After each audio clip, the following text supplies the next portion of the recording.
So this, being episode 14.5, happens just after the time when we played Dr. Mario, Shadow Warriors and Golden Axe 2. Remember them? And coming up next will be Mega Man 3, Metroid 2 and Echo the Dolphin.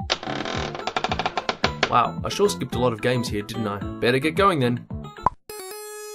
Another game featuring Bach's Toccata and Fugue in D minor. And it doesn't sound much better than the 8-bit version in Battle of Olympus. In fact, I think it might be worse. This sounds horrible. I'll say right off the bat, I absolutely love both Fantasia movies. They are, I think, the best example of animation as art. I'm not quite sure how this art form could translate into a video game, but, well, we'll see. Fantasia acts as a kind of follow-up to Castle of Illusion in that you're playing Mickey Mouse, in this instance as the Sorcerer's Apprentice, and he's going through some platforming levels based on a few of the short movies included in the Fantasia film. Alright, I'll just come out and say it, this is not a good game. The platforming is at best bad, and at worst terrible. Controlling Mickey is just painful here. But to add insult to injury, the music, which, let's be honest, is the entire soul of Fantasia, is butchered beyond belief and sounds absolutely ghastly. The Mega Drive was not the machine to try and recreate a symphony on. Hey, look here, the talking door from Alice in Wonderland. What the Nutcracker? This is not Disney All-Stars, this is Fantasia, and this door was not in Fantasia. It's a genuine shame. I actually think there is the capacity to make something really interesting in an interactive version of Fantasia, but as it is, this game is a horrible and cheap cash-in so as to have yet another video game starring Mickey Mouse. Not only does this one not stand up as a good game in the 21st century, it was never considered one to begin with.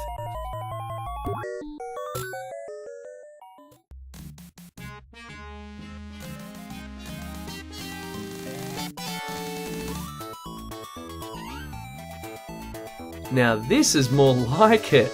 Quackshot is Donald's chance at the leading role, all dressed up like Indiana Jones and going to discover some treasure. Donald's main attack is a plunger pistol which only stuns the enemies. He does eventually get a couple of upgrades though, which bump off the enemies for good, like popcorn and bubblegum. It's good to see Disney's remained all family friendly, hey? If you happen to find some peppers, Donald's temper grows, and we all know he's got a bad temper, and once he gets fired up, you don't want to be in the way. As you can see, the graphics are really excellent in this. The cartoony characters look fantastic and they're full of personality. Look at how Donald glares at you if you leave him alone for too long. That kind of detail was almost unheard of back in the early 90s, and this game is full of little touches like this. The music's fun and jolly as well. And best of all, Donald controls great. A heck of a lot better than Sorcerer Mickey. You know, apart from the lack of a pogo stick, this feels like it's the spiritual successor to Capcom's DuckTales. You travel the world looking for treasure, you're choosing where you want to go, and there is a really good variety of locations that Donald visits, though sadly it doesn't look like Australia is even worth putting on the map. I really quite enjoyed Quackshot. For a game that's just disappeared into the abyss of time, not to mention a game I hardly even knew existed, it's extremely playable. The joy of taking Donald around the world was a very pleasant surprise. I reckon this is even better than Mickey's Illusion games, so yes, it stands the test of time. Remember Chip and Dale, those rascally little chipmunks who used to give Donald Duck such a hard time? Well, they're back in this game, and Donald's not the only one dressing up as an Indiana Jones wannabe this week. Chip's giving the adventurous style a go as well. Dale is... well, he's dressed in a Hawaiian shirt. Good on him. Just like DuckTales in episode 10 and The Little Mermaid in episode 12.5, Chip and Dale is a Capcom-made Disney production and yet another side-scrolling platformer.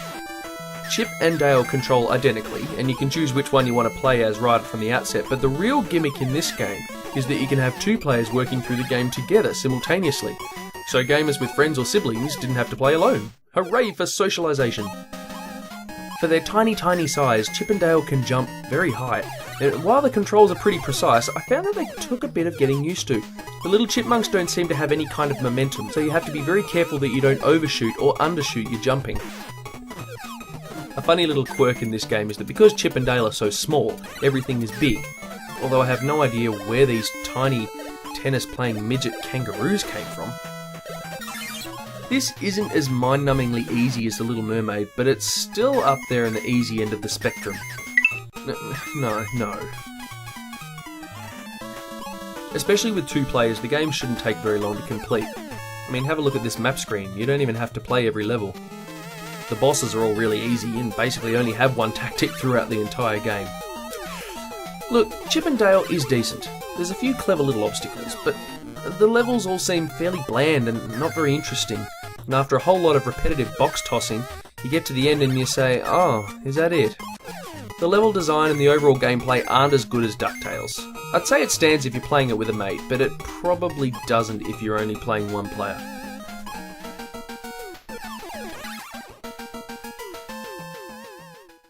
Anyone who's watched the rest of the Year of Retro Gaming series would know that I loves me some Mega Man. It's one of my favourite series. But the Blue Bomber wasn't only making appearances on the NES and Super Nintendo in the 90s, he also became a pocket hero, starring in no less than 5 Game Boy games. Metalhead Mark suggested that I give them a go, so here we go.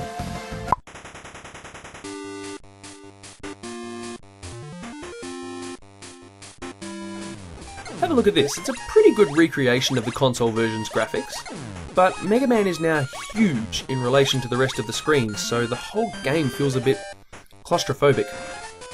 It's interesting to note that in the Japanese chronology, this game came out between Mega Man 3 and 4, and yet it doesn't include any of those games' additions like Rush, or Energy Tanks, or the Mega Buster, or the Slide. This is back to the beginning, vanilla-flavoured Mega Man.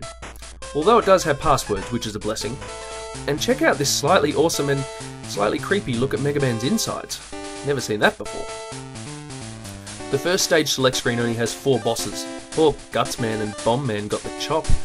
Once you've beaten these guys, there are only 2 more levels in the game, although admittedly, they are tough. If you can make it through the first of these levels, you find 4 teleport capsules, and they'll take you to battles against 4 of the Robot Masters from Mega Man 2.